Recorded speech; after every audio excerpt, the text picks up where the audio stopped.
So, ito yung ating nilagyan ng black hollow blocks. Guys, ito yung nilagyan natin ng hollow blocks.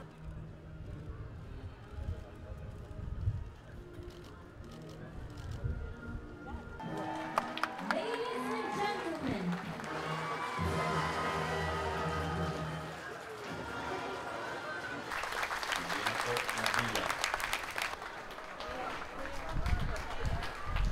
Mr. Anthony Cabaligan At ang kanyang asawa.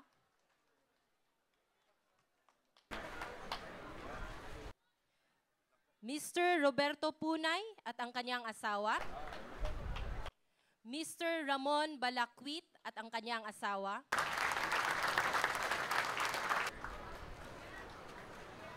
₱75,000. 100,000 pesos pa.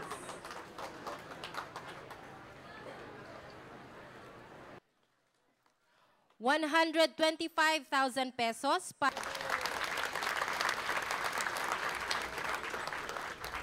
Ang totoo po, nakukuha natin ang katatagan mula sa mabuting pamamalakad ng pamahalaan.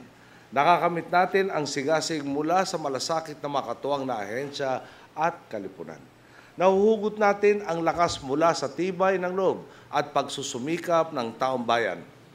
Ang pinanggagalingan po ng lahat na ito, ang mabuting pamamahala ng gobyerno at ang pagbabayanihan ng mamamayang Pilipino. Iisa pa rin po ang layunin natin para sa mga kababayan nating biktima ng kalamidad. Ang pagbutihin ang kanilang kalagayan, ang pangalagaan ang kanilang kapakanan, at ang handugan sila ng mas malawak na pagkakataon sa kaunlaran. Sa mabuting pamamalakad ng pamahalaan. Po na nagtutulungan para makamit ang tagumpay na ito. Ang aking naman pong panawagan, huwag tayong magsawa sa pagbabayanihan. Sama-sama po natin abutin ang mas maliwanag na kinabukasan. Maraming salamat po.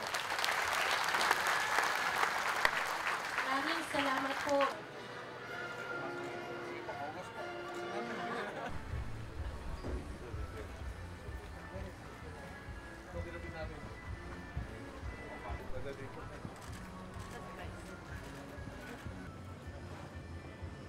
Salon.